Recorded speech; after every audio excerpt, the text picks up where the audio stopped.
नमस्कार दोस्तों, स्वागत है अपने इस यूट्यूब चैनल रूपचंद की जीएस गुरु में।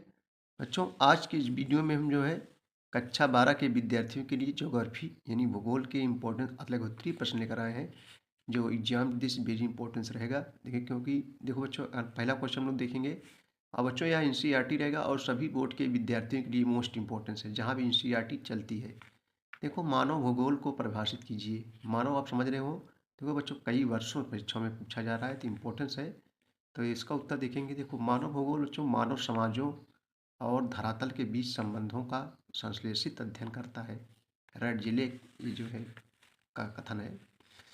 मानव भूगोल के कुछ उपक्षेत्रों के नाम बताइए। इसका उत्तर देखेंगे। देखो, मानव भूगोल कुछ उपक्षेत्र जैसे व्यवहारवादी विचारधारा, खा है समाजवादी कल्याणवादी विचारधारा, गाय अमूलवादी विचारधारा आदि। मानव भूगोल किस प्रकार अन्य सामाजिक विज्ञानों से संबंधित है? तो बच्चों, मानव भूगोल सामाजिक विज्ञानों के साथ सहयोगी तथा पारस्परिक अंतरक्रियाओं द्वारा संबंधित है। मानव भूगोल के अध्ययन के किन्हीं दो उपागमों के को बताइए। तो उत्तर देखेंगे। मानव भूगोल के उपागम निम्नलिखित हैं। नंबर 1, अन्वेषण और वितरण तथा प्रादेशिक वितरण विश्लेषण। अगला क्वेश्चन है, मानव भूगोल की दो शाखाओं के नाम लिखिए। तो अजय, इसका उत्तर देखो बच्चों, ये भी कई बार पूछे जा रहे हैं परीक्षाओं में। मानव भूगोल की दो शाखाएं निम्नलिखित है। नंबर 1, आर्थिक भूगोल। नंबर 2, सामाजिक भूगोल। आर्थिक माने जाते हैं बच्चों पैसे वगैरह संबंधित होता है। चलिए अगला क्वेश्चन देखेंगे हम लोग। अगला क्वेश्चन बच्चों देखो, कई वर्षों परीक्षाओं पूछा जा रहा है, बहुत इंपॉर्टेंट, नौकरियों में भी पूछा जाता है क्वेश्चन, तो इस सब आगे इंपॉर्टेंस है। जनसंख्या घनत्व से आप क्या समझते हैं? जनसंख्या घनत्व को परिभाषित कीजिए, अथवा करके देखो बच्चों, जनसंख्या घनत्व की व्याख्या कीजिए। कई वर्षों पूछे जाए परीक्षाओं में। देखो बच्चों, प्रति वर्ग यानी एक वर्ग प्रति वर्ग किलोमीटर क्षेत्र में रहने वाले व्यक्तियों की संख्या को जनसंख्या घनत्व कहते हैं। इसे क्षेत्रफल के अनुपात अनुपात में प्रकट किया जाता है। समझ बच्चों, यानी एक वर्ग किलोमीटर में रहने वाले व्यक्तियों की संख्या को जनसंख्या घनत्व कहते हैं। नगरीय जीवन अधिक कष्टदायक क्यों हो सकता है? नगरीय जीवन अधिक कष्टदायक क्यों हो सकता है? तो बच्चों, नगरों में जनसंख्या बढ़ रही है। भीड़, गंदगी, प्रदूषण, शोर शराबे वगैरह देखो ना, आए दिन गाड़ी वही मोटर गाड़ी का आवाज़, अपराधों और जन सुविधाओं के अभाव के कारण नगरीय जीवन अधिक कष्टदायक हो सकता है। अगला क्वेश्चन देखेंगे हम लोग। जनसंख्या वृद्धि के दो दुष्परिणाम लिखिए। तो जनसंख्या वृद्धि के दो दुष्परिणाम लिखिए थे। नंबर 1, अकाल। नंबर 2, बीमारियों में वृद्धि होना। विश्व के दो सर्वाधिक जनसंख्या वाले देशों का नाम लिखिए, उनका संबंध किस महाद्वीप से है? तो आइए, मोस्ट इम्पोर्टेंस है। विश्व के उच्च जनसंख्या वाले किन्हीं दो देशों के नाम लिखिए, अथवा करके देगा, चाहे इसको चाहे इसको। तो बच्चों, विश्व में सबसे ज़्यादा जनसंख्या किसकी है? चीन की। और दूसरा स्थान किसका है? भारत का। विश्व के दो सर्वाधिक जनसंख्या वाले देश हैं, इनका संबंध एशिया महाद्वीप से है।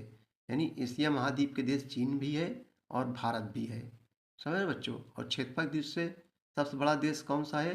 तो बच्चों, रूस है। क्षेत्रफल की दृष्टि से सबसे बड़ा देश रूस है। और भारत का स्थान क्षेत्रफल की दृष्टि में 7वां स्थान है। नेक्स्ट क्वेश्चन है, जनसंख्या विस्फोट से क्या आशय है? जनसंख्या विस्फोट से क्या आशय है? तो किसी क्षेत्र में जनसंख्या का संसाधनों की अपेक्षा अल्प अवधि में, अल्प माने कम, अल्प अवधि में आश्चर्यजनक रूप से बढ़ जाने को जनसंख्या विस्फोट कहा जाता है। जनसंख्या प्रवाह से क्या तात्पर्य है? देखो, पूछा गया परीक्षाओं में। तो जनसंख्या प्रवास से क्या तात्पर्य बच्चों, आइए देखते हैं। देखो, उत्तर देखेंगे।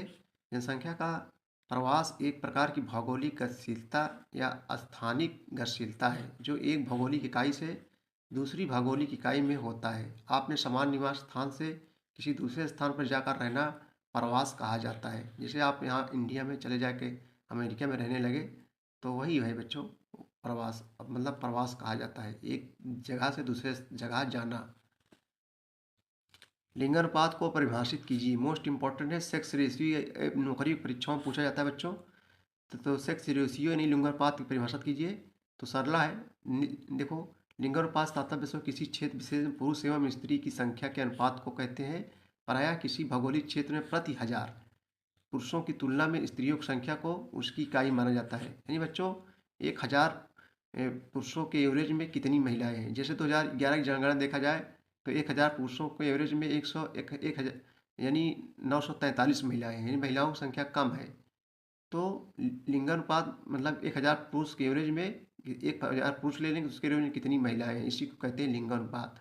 तो 2011 की जनगणना के अनुसार 1000 पुरुषों पर 943 महिलाएं ही हैं। समझ बच्चों, इसी को लिंगानुपात कहते हैं। विश्व के किन्हीं 2 जनसंकुल क्षेत्रों का उल्लेख कीजिए। तो वर्तमान समय में जनसंख्या के 3 विशाल क्षेत्र हैं जिनमें मानव समूह सम्मिलित है। एशियाई जनसमूह, नंबर 2 यूरोपीय जनसमूह, नंबर 3 अमेरिकन जनसमूह। अगला क्वेश्चन देखेंगे अतलेगोत्री में, जनसंख्या संगठन से आप क्या समझते हैं। तो जनसंख्या में बच्चों लिंग अनुपात, आयु वर्ग, साक्षरता, ग्रामीण नगरीय जनसंख्या तथा व्यावसायिक अंगों का समन्वय जनसंख्या का संगठन कहलाता है। आयु संरचना का क्या महत्व है। तो बच्चों आयु संरचना से कार्यकुशल और आश्रित जनसंख्या का बोध हो जाता है। 15 वर्ष से 59 वर्ष का आयु वर्ग ही राष्ट्र के आर्थिक विकास में सहायक होता है। समझ रहे हो। लिंग अनुपात कैसे मापा जाता है, मोस्ट इंपॉर्टेंस पूछा गया है परीक्षाओं में, लिंग अनुपात कैसे मापा जाता है। तो बच्चों 1000 पुरुषों के पीछे कितनी महिलाएं हैं को लिंग अनुपात कहते हैं। और देखो कैसे मापा जाता है। देखो लिंग अनुपात निम्न सूत्रों के द्वारा मापा जाता है। लिंग अनुपात बराबर, चलिए लिंग अनुपात बराबर स्त्रियों की कुल संख्या, पहले स्त्रियों की कुल संख्या ऊपर लिखेंगे, नीचे पुरुषों की कुल संख्या गुणे 1000 से गुणा कर देंगे, आ जाएगा। इसे 1000 पुरुषों के अनुपात में स्त्रियों के अनुपात से व्यक्त किया जाता है।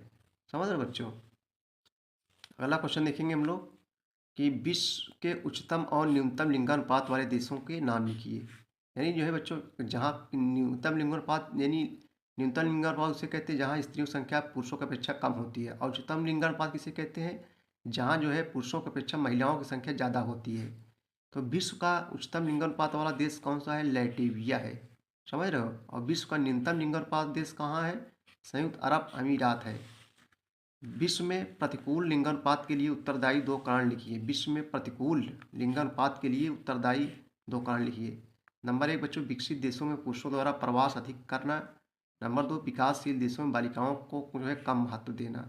समझ, जो विकासशील देश है वहाँ बालिकाओं बालिकाओं यानी बच्चियों को कम महत्व दिया जाता है, लेकिन जो विकसित देशों में पुरुषों द्वारा प्रवास अधिक करना, यानी पुरुष जो है एक देश से दूसरे देशों में ज़्यादा रहते हैं। विश्व जनसंख्या कौन सा आयु वर्ग कार्यशील जनसंख्या में आता है और क्यों। तभी हमने बताया विश्व जनसंख्या में 15 से 59 वर्ष तक का आयु वर्ग कार्यशील जनसंख्या में आता है, जो कार्य करते हैं। क्यों भाई, क्योंकि यह जो है विविध आर्थिक कार्य करके उत्पादन करता है। विश्व की जनसंख्या का औसत लिंगानुपात कितना है। तो विश्व की जनसंख्या का औसत लिंगानुपात बच्चों 100 स्त्रियों पर 102 पुरुष हैं, यानी तब भी जो है पुरुषों की संख्या लड़कियों की संख्या से ज़्यादा है। संसार में साक्षरता का अनुपात किस बात का सूचक होता है। तो बच्चों संसार में साक्षरता का अनुपात राष्ट्र के सामाजिक आर्थिक विकास का सूचक होता है।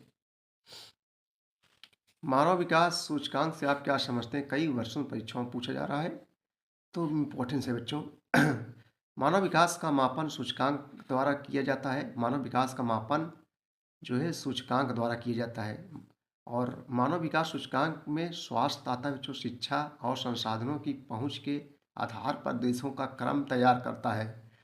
मानव विकास सूचकांक मानव विकास की प्राप्तियां का मापन करता है। समझ रहे हो बच्चों, मानव विकास कैसे मापा जाता है, यानी जो है वहाँ पहले देखा जाता है स्वास्थ्य कैसा है, शिक्षा कैसा है, संसाधन कैसे हैं, तभी मापा जाता है। मानव विकास उच्च समूह, मध्य समूह तथा निम्न समूह के देशों की संख्याएं लिखिए। तो मानव विकास उच्च समूह में 59 देश हैं, मध्य समूह में 39 देश हैं तथा निम्न समूह में 38 देश सम्मिलित हैं। विश्व के सर्वोच्च उच्च मूल सूचकांक वाले 3 देशों के नाम लिखिए। तो बच्चों नॉर्वे है, स्विट्जरलैंड, सिंगापुर विश्व के सर्वोच्च उच्च मूल सूचकांक वाले देश हैं, यानी बच्चों यहाँ शिक्षा स्वास्थ्य सब बढ़िया है। मानव विकास के 3 मूलभूत क्षेत्र कौन से हैं। तो मानव विकास के 3 मूलभूत क्षेत्र निम्नलिखित हैं। नंबर 1 स्वास्थ्य, शिक्षा, संसाधनों तक पहुँचने की स्वतंत्रता। मानव विकास के 4 प्रमुख घटकों के नाम लिखिए।